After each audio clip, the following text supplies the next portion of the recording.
How can an artist use limitation to their creative advantage and still push the boundaries in their field? Well, for the mad genius Jamaican producer Lee Scratch Perry, recording limitations allowed him to craft an iconic sound that ushered in a new era for Jamaican music and beyond. Welcome back to my musical journey around the world in 80 albums. Today we're heading out from where our last video left off in Havana, Cuba, and sailing south through the Caribbean to Kingston, Jamaica. That's home to many of the country's greatest reggae records laid to tape, from Bob Marley to Jimmy Cliff to Culture. But today we're gonna hone in on the infamous artist and producer Lee Scratch Perry and his 1976 dub classic, Super Ape. Growing up in the Jamaican countryside of Hanover, Perry claimed to first hear music in the vibrations of rocks and boulders, which told him to travel to Kingston for music.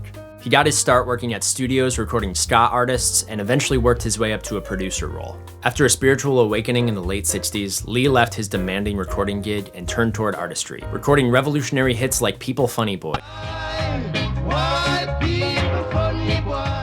that defined the growing reggae style and earned him the nickname The Upsetter. As a true individualist, Lee built a studio in his backyard named The Black Ark, which allowed him to take on the roles of both artist and producer. In the producer role, Lee recorded hundreds of artists at Black Ark, and his guidance helped launch the careers of reggae greats like Bob Marley, Max Romeo, and the Congos. Now, the equipment at Black Ark was far from state-of-the-art, and Perry was known to lay down all of his recordings on a simple 4-track. But these limitations in technology allowed for creativity elsewhere. From inventive overdubbing to layers of delay and reverb to bizarre techniques like burying mics at the base of a tree to record the Earth's heartbeat, Perry proved that the role of the engineer can be just as critical as the musician. Under his own name, Lee's techniques would really shine, and no album highlights this sound quite as well as Super Ape. The first thing you should know about Super Ape is that it's essentially a remix album. The songs on here are reworkings of reggae singles that Scratch and his studio band The Upsetters had recorded for vocalists including Dev Irons, Clive Hyleton, and Max Romeo. In mid-70s Jamaica, dub was a growing reggae subgenre that cut the vocals out of popular singles so that DJs could toast over instrumental rhythms. Sound familiar?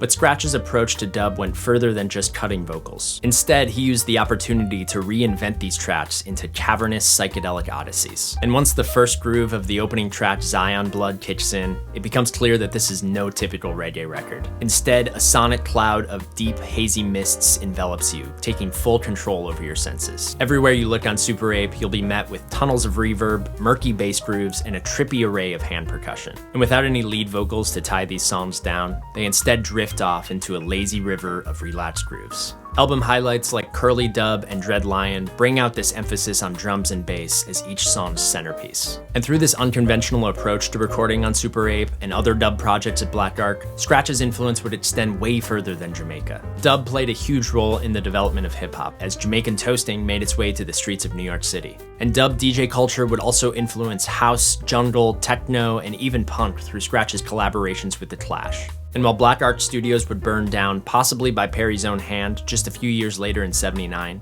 he continued to make music up until his death just a few years ago in 2021. All this considered, I think it's safe to say Scratch's influence on modern music can't be overstated. In my personal experience, I think Super Ape is a perfect album to throw on when I need to sedate my space with some loose, blissed out riffing. While the album definitely rewards a close listen, I think that it's most ideal when occupying the background of a lazy summer afternoon, or any day that could use its edge taken off. Inside Super Ape, there's a spiritual quality I have no doubt was imparted by Scratch's magical touch, and it's well worth your time to tap into some of it. So that about wraps things up for our one album exploration of Jamaican music. Let me know your favorite Jamaican album in the comments, and follow along to see which country we head to next.